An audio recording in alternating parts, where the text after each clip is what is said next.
In order to pull all of this off, the underlying data that supports the graph has to have high fidelity, has to be good.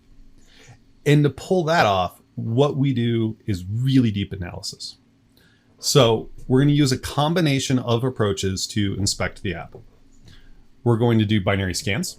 So we'll take your jars and DLLs and XEs and things like that, and we'll scan them in place, effectively decompiling them and looking at the software structure. And we're going to complement that with a runtime approach. You plug us into your test environment, we watch the application run while under test, and you can see the sorts of things that emerge more dynamically at runtime.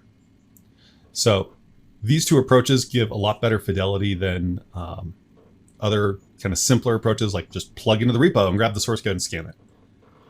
That's going to miss a lot of things. Do you have an annotation that's generating methods? Well, source code scan won't see that generated relationship, right? You need it to actually have been compiled and do a binary scan for that. Do you have relationships that are really hard to see in the source but emerge at runtime?